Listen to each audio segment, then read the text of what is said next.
Ah, saya seorang prajurit, mantan tentara.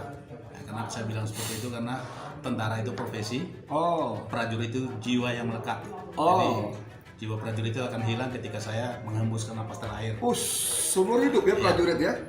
Jadi ah, kalau bicara tentang prajurit berarti dasarnya adalah cinta tanah air. Itu udah jelas. Pertama saya gunakan Waktu abang manggil, abang masih pakai seragam ya? pakai Dinas ya? Iya, betul. Pertama saya panggil mereka, kemudian saya tanya dengan bahasa Indonesia, mereka nggak paham. Nggak ngerti ya? Oke, saya maklumi karena dia orang Cina. Oke. Kemudian sebisa saya pakai bahasa Inggris semampu saya. Oke. Nah, minimal yang pernah saya dengar dari orang, you don't speak English. Nah, jawabannya apa? Jawabannya dengan tanda syarat. Nggak ngerti juga? Mengerti juga. Oke. Di situ saya mengambil kesimpulan bahwa ternyata apa mereka dia pura-pura bego atau dia memang nggak bisa berbahasa Inggris. Nah pertanyaannya, kalau kita sering melihat di media debat-debat itu tentang TKA Cina, itu mengatakan bahwa tenaga ahli yang bekerja itu. Expert ya? Nah, kalau dia seorang tenaga ahli, secara otomatis dia minimal sarjana. Oke. Nah kalau dia sarjana, masanya nggak bisa bahasa Inggris? Dikit-dikit ngerti lah Dan ya? dia keluar negeri loh. Waktu saya masih menjabat komandan kompi di Ternate itu, setiap saya pulang jam 2 malam, kalau saya ada kegiatan di Bandung, kursus dan lain sebagainya, saya pulang penerbangan jam 2, itu pesawat langsung. Itu Cina semua di bandara itu. Itu penuh ya? Sampai kita ketakutan sendiri, ini kayak kita dikepung Cina semua, kayak di negeri Cina itu. Makanya saya bilang begini, abang kalau mau ngasih saya uang, saya memang butuh uang, saya nggak punya uang, saya bisa terima bang. Oke. Tetapi kalau tujuannya untuk melepaskan mereka tanpa disertai dengan saya mohon maaf, Luar biasa. saya tidak bisa menjual bangsa saya. Kalimatnya begitu ya? Ini kedaulatan bang, saya bilang.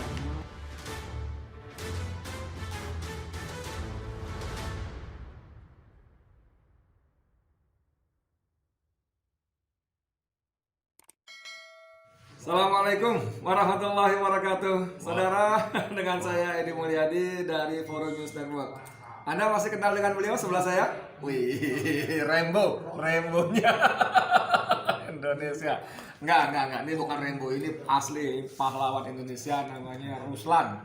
Lebih dikenal dengan Ruslan Buton, ya, yang dipaksa berhenti dari dinas kemiliteran ya, Ya. dengan pangkat terakhir kapten. Gimana bang? Kabar sehat ya? Alhamdulillah. Alhamdulillah. Ini bener-bener rezeki. Saya nggak ada janji sama beliau, nggak ada janjian. Bahkan saya sampai sekarang pun kalau nggak salah belum punya nomor teleponnya, nomor teleponnya. Tapi Allah pertemukan di sini dan ini rezeki buat kita, buat saya khususnya. Bang, gimana cerita sedikit ya tentang sedikit background abang sebagai orang militer? Apa tugas-tugas terakhir apa bagaimana nih bang? Saya seorang prajurit, mantan tentara.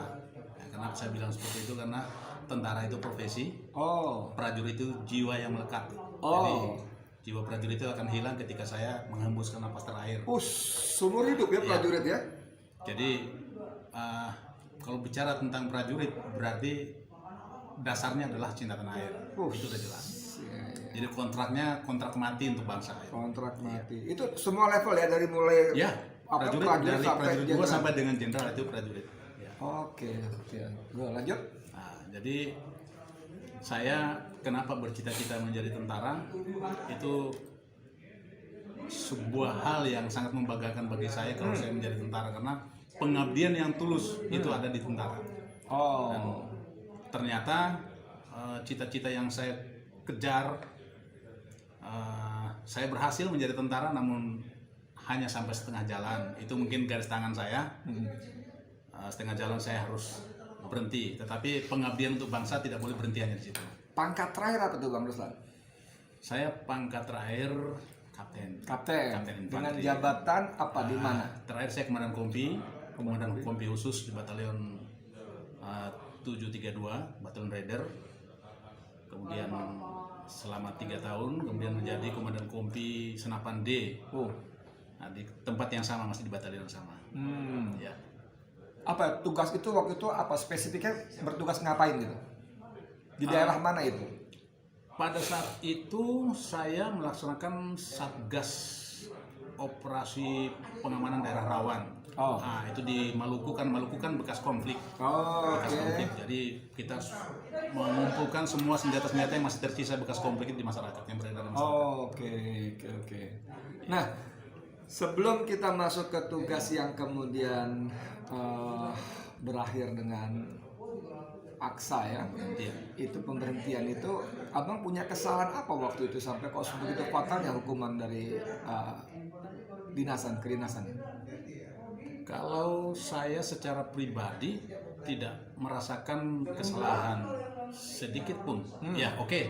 Salahnya saya menghilangkan nyawanya orang. Oh. Nah, itu mungkin salahnya. Salah Tapi berat. orang itu adalah Nah, saya dengar itu cerita-cerita tadi. bahwa orang ini benar-benar jadi tanda kutip ya, mohon maaf pada keluarganya ya, dianggap sebagai musuh masyarakat ya, meresahkan, mengancam berbagai macam tindakan yang kriminal dan sebagainya, bahkan sampai mengancam nyawa. Kabarnya sempat mengancam nyawa anggota abang bahkan di pos tentara sendiri ya, gimana itu ceritanya? Saya sedikit cerita latar belakangnya orang itu sebentar. Bahwa pernah di media ditulis bahwa yang bersangkutan adalah seorang petani. Oh, Petani yang mencuri singkong. oke. Kalau mencuri singkongnya betul. Tetapi kalau dia seorang petani, saya berani memberikan jaminan dia tidak punya lahan satu jengkal pun. Bukan petani, oke. Gitu. Nah, kemudian latar belakangnya orang yang bersangkutan, dia memang sangat meresahkan warga. Ini mungkin didengarkan oleh warga di setempat di Pulau Taliabu, terutama di Lede. Di mana itu? Di Lede itu Maluku Utara. Maluku Di Utara ya. Pulau Taliabu itu ada sebuah kabupaten memang cukup terpencil. Ya. Nah, jadi latar belakangnya Lagode ini, Orangnya Lagode ya. semua masyarakat di sana tahu siapa dia, dan semua yang merasakan keberingyasan dia, ya sangat Meresahkan mendukung, ya. sangat meresahkan sekali. Dan bahkan tahun 2004 saya masih nyimpan fotonya. Di sana kan rumahnya rumah panggung, Bang. Ya. Nah, rumahnya itu dibalikin. Dan atapnya udah bolong-bolong bekas dilempar orang. Dan ditemukan semua hasil-hasil curian-curian. Saya masih simpan fotonya. Karena warga marah sekali sampai marah. rumahnya dibongkar dibalikan ya karena rumahnya Iya, panggungnya. karena waktu itu dicari mau ditangkap tapi dianya kabur. Jadi rumahnya yang dijadikan sasaran itu. Rumahnya dijadikan sasaran. Dan dia 2 kali dia pernah bunuh orang. Jadi kalau dia pernah bilang, wah kalau saya cerita bunuh orang itu, Bang. Terakhir yang saya dengar itu dia mencuri, kemudian dikejar sama orang yang punya cengkehnya. Karena tahu dikejar, karungnya dia lepas. Setelah karungnya dilepas, si orang yang kecurian ini dia cuma ambil karungnya, dia tidak mikirkan lagi si pencurinya. Begitu dia angkat karung cengkehnya, dia bawa pulang, dikejar balik sama dia, ditikam. Nah, tersungkur orang yang korban ini karena masih ada upaya, hanya luka, dia masih ada upaya untuk memegang pagar mau berdiri, diurai ususnya. Itu masih ada saksinya namanya di Desa Tolong. Masih ada saksi-saksinya. Ngeri. Jadi gini saudara, kalau dengar cerita Bang Ruslan Buton tadi, berarti tanda kutip lagi, mohon maaf nih buat keluarga terutama. Jadi sebetulnya masyarakat ini bisa jadi menilai tindakan yang dilakukan oleh Bang Ruslan dan anggotanya adalah sebagai sebuah pahlawanan gitu barangkali ya, karena membebaskan masyarakat sekitar dari kengerian yang saya ditimbulkan oleh bisa pastikan seperti itu, dan itu bisa kita buktikan. Kalau misalkan ada yang penasaran, kita datang ke Taliabu atau di Pulau Lede itu, boleh tanya bagaimana saya dan bagaimana sepak terjang dia ya. Oke, good. Itu sebagai pengantar aja. Ya. Bang, Anda sebelum begini sempat viral waktu itu Anda masih bertugas, kalau nggak salah videonya masih pakai baju hijau. Anda bicara sebagai kapten waktu itu ya, komandan apa tadi istilahnya tadi? Satgas. Dengan Satgas itu menangkap TKA yang berkeliaran, itu gimana cerita itu, Bang? Nah, ini menarik nih. Nah, ini mancing-mancing nih ya. Jadi gini, Bang. Saya melaksanakan tugas Satgas, itu adalah tugas negara. Semua prajurit yang diberikan kesempatan untuk melaksanakan Satgas itu adalah kebanggaan, termasuk saya. Kita melaksanakan tugas negara itu selama 9 bulan dan sebelum dihapus oleh satuan-satuan yang lain. Itu giliran kami pada saat itu, dan saya mendapat tempat penugasan di Pulau Taliabu. Maluku Utara tadi ya. Saya membawahi sekitar 10 pos yang tersebar di semua penjuru di Maluku Utara. Nah, kemudian pos induknya sebagai komandan kompi Satgas itu ya di tempat saya di Pulau di Lede itu. Nah, daerah Lede Taliabu itu sangat terkenal dengan kriminalitas, sehingga di situ memang cukup menantang. Nah, ketika saya bergabung di sana, saya silaturahmi saat itu hari Minggu di kediamannya kepala desa. Nah, kebetulan di kepala desa itu ada Babinsa, jadi kita ngobrol-ngobrol. Nah, tiba-tiba ada segerombolan orang pakai helm kuning. Nah, pakai helm kuning dengan seragam-seragam tambang gitu proyek. Saya penasaran, saya sempat tanya Pak Kades, ini mereka ini ngapain? Itu masih baru-barunya saya tugas ya. Oke. Pak Kades menceritakan bahwa itu TKA Cina yang bekerja tambang. Oke. Nah, penasaran saya tanya, ngapain mereka kok rame-rame ke sini? Berapa orang gerombolan itu kira-kira? Cukup banyak. Tapi satu kelompok itu ada 5 orang. Tapi di seputaran wilayah itu banyak, masing-masing dari kelompok-kelompoknya. Oke. Karena rasa penasaran, si Pak Kades bilang bahwa mereka mencari kepiting, mencari bebek untuk konsumsinya di sana. Saya penasaran, saya panggil mereka 5 orang. Pertama saya gunakan, Waktu abang manggil, abang masih pakai seragam ya? pakai Dinas ya? Iya, betul. Pertama saya panggil mereka, kemudian saya tanya dengan bahasa Indonesia, mereka nggak paham. Nggak ngerti ya? Oke, saya maklumi karena dia orang Cina. Oke. Kemudian sebisa saya pakai bahasa Inggris semampu saya. Oke. Nah, minimal yang pernah saya dengar dari orang, you don't speak English. Nah, jawabannya apa? Jawabannya dengan tanda isyarat. Nggak ngerti juga? Ngerti juga.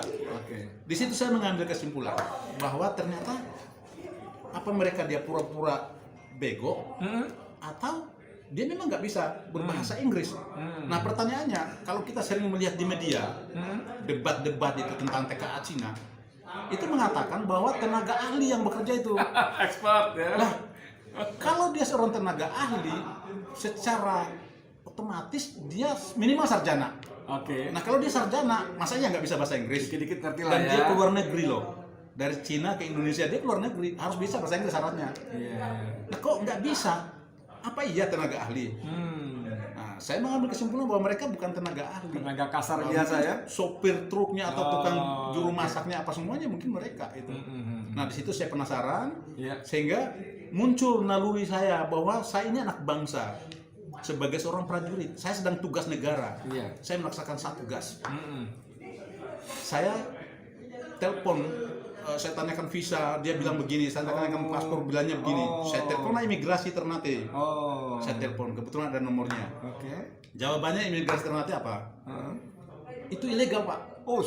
Nah, ada kekuatan hukum dong yang saya pegang. Sorry, sebentar. Iya. Kapan kejadian? Tahun berapa itu? Tahun 2017. Oke. Nah, ada kekuatan hukum. Saya di backup oleh kekuatan hukum ini bahwa itu ilegal. Iya. Tahan, Pak, nanti kami akan segera mengutus orang untuk ke sana. Nah, saya tahanlah.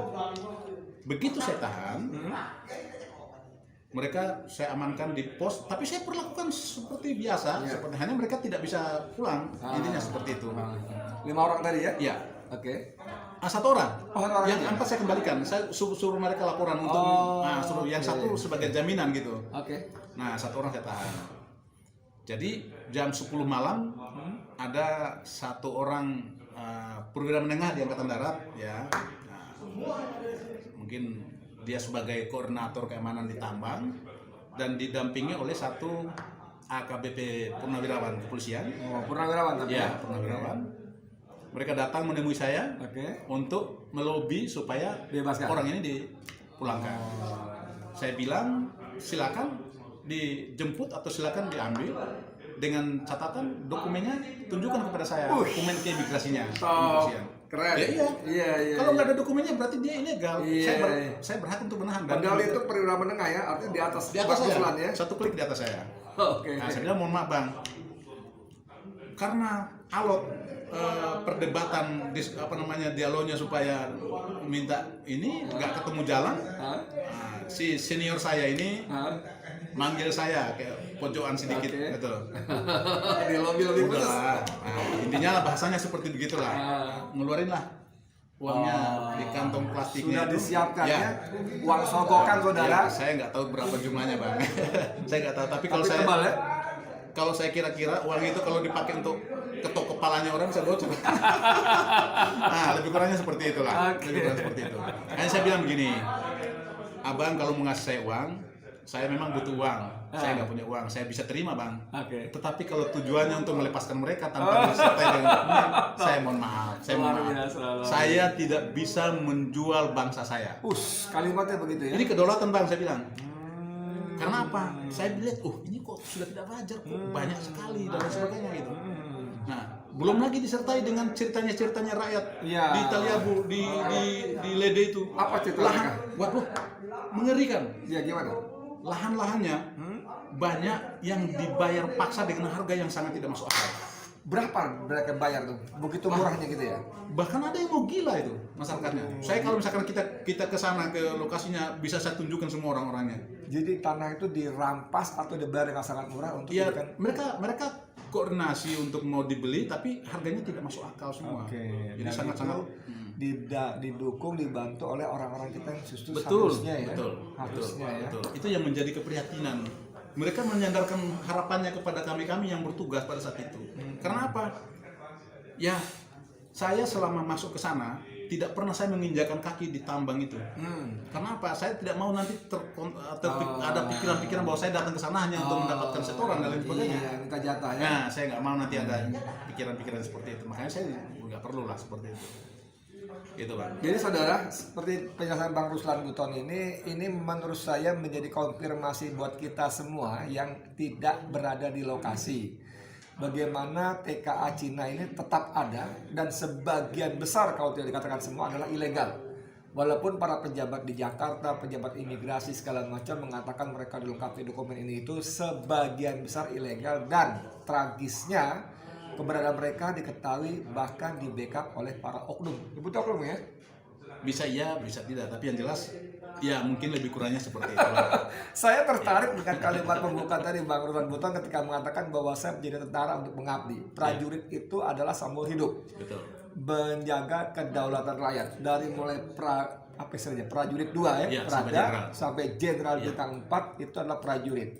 Dan itu mereka sudah kontrak mati untuk bangsa dan negara. Nah, kalau menyinggung tadi ada senior Bang Ruslan di lapangan yang mencoba menyogok Bang Ruslan dengan uang agar TKA Cina ini dibebaskan, itu contoh bagaimana orang-orang yang seharusnya punya jiwa apa kalau tentara apa Sabta Marga ya? Sabta Marga, Sumpah Prajurit, prajurit TNI ya. Itu kan luar biasa. Itu kalau beliau dibilang satu level di atas berarti mayor ya? Iya. Mayor saya ya. Mayor dan di Jakarta itu jenderal-jenderal banyak itu yang pasang badan membela bolak-balik dengan segala macam cara keberadaan TKA Cina dan investasi dari Cina. Ini apakah mereka tidak jadi prajurit lagi atau bagaimana nih Bang? Kembali ke manusianya ya. Kalau manusia tidak ada yang sempurna. Iya. Tetapi saya mungkin secara kepangkatan di dunia militer ya sangat jauh lah posisi di bawah. Tetapi prinsip saya satu. Ya, kalau bicara tentang kedaulatan bangsa, walaupun saya sudah di luar garis kemiliteran, itu tapi jiwa nyawa pun saya akan pertaruhkan untuk bangsa dan negara. Jadi tidak mungkin saya akan menjadi pengkhianat bangsa. Buat apa saya punya pangkat besar tapi tidak berpikiran doktrinnya tentara, tidak berpikiran seperti layaknya seorang prajurit. Gitu. Buat apa saya punya pangkat besar? Ini kayak pangkat kecil, tapi nasionalis saya itu bisa dijamin. Gitu. Dan kita kenal banyak orang-orang berpangkat besar, tinggi luar biasa, tapi sudah menjadi, bukan cuma menjadi komprador, tapi jadi centeng-centeng. Tapi dengan cerita semacam ini kan saya jadi merasa berpikir bahwa kisah pencopotan atau pemberhentian paksa Bang Ruslan karena kasus yang tadi si Lagoa tadi, Lagode tadi itu, sorry kalau saya agak nyasar kemana-mana, itu nggak semata-mata karena kasus yang tadi si Lagode tadi, tapi karena tindakan beliau sebagai komandan kompi yang justru tegas membela bangsa, cuma dianggap merugikan kepentingan si TKA Cina. Ada kaitannya kira-kira gitu ya? Kemungkinan ada. Ya kita tahu lah, nggak usah saya bahas lagi. Tapi sekali lagi mungkin ada yang bilang bahwa itu kebohongan dan lain sebagainya. Saya berani mengajak siapa yang tidak percaya dengan TKA Cina yang tersebar di mana-mana. Karena apa? Waktu saya masih menjabat komandan kompi di Ternate itu, Setiap saya pulang jam 2 malam, kalau saya ada kegiatan di Bandung, kursus dan lain sebagainya, saya pulang penerbangan jam 2, itu pesawat langsung. Oh, Itu Cina semua di bandara itu. itu penuh ya. Sampai kita ketakutan sendiri, ini kayak kita dikepung Cina semua, kayak di negeri Cina itu. Penumpangnya. Itu omongan Bang Fred tadi viral ya, waktu itu masih Iya, di sebuah iya. seminar ya. Di mana Betul, itu kejadian Bang? Di Lemhanas. Di Lemhanas itu cerita gitu ya. Beda buku tentang Dan itu viral itu Iya, viral sekali dan memang persis kalimatnya begitu. Saya bahas cerita pokoknya. Jadi kalau orang bercerita tentang wah itu bohong dan sebagainya, saya di tempatnya langsung, di tempatnya TKA Cina langsung. Itu ada lahannya orang yang dijadikan pelabuhan khusus. Ya. Itu ada smelter yang terpanjang kedua di dunia. Ada 42 km. Jadi dari tambang hasilnya langsung di drop ke kapal laut. Dan di pelabuhan itu setiap minggu itu ada kapal yang datang dari Luwuk, Banggai mengangkut para TKA itu langsung jadi nggak ada orang lain yang bisa masuk ke tambang itu ke pelabuhan itu, nggak ada kapal lain yang bisa tembus ke pelabuhan itu, hanya mereka. Jadi Oke, saya tahu ya. ngeri sekali saudara. Saya cuma berharap lewat penjelasan Bang Ruslan Buton, para petinggi ya, para petinggi khususnya lebih khusus lagi dari kalangan tentara, kalian prajurit seperti kata Bang Ruslan, apapun pangkat dan jabatan kalian, kalian prajurit. Kalian sudah disumpah, berjanji, berikrar untuk menjaga kedaulatan bangsa, Bang ya, Ya, dengan taruhan darah dan nyawa kalian. Jangan kalian justru menjadi tadi bumper bahkan centeng dengan mereka ya Bang ya. Bang, sebagai penutup Abang ada seruan apa buat kita semua nih bangsa Indonesia nih? Saya selalu karena dasarnya tadi kecintaan terhadap bangsa, itu selalu saya menyerukan untuk semua anak bangsa untuk mencintai tanah airnya. Saya kagum dengan yang saat ini memang kecintaan terhadap tanah air itu sangat luntur ya, cinta tanah air itu dan bangsa itu luntur. Saya kagum dengan apa yang dicetuskan oleh Gubernur DIY dalam hal ini Sultan Hamengkubuwono. Yang setiap hari wajib Indonesia Raya. Ini kalau misalkan kita galakan di seluruh Nusantara, ini akan menjadi sebuah semangat baru untuk anak-anak bangsa. Bagaimana kita mencintai bangsa dan tanah air ini, itu kita akan menjadi sebuah kekuatan yang luar biasa. Karena bangsa ini akan menjadi besar kalau masyarakatnya, rakyatnya kuat dan bersatu. Jadi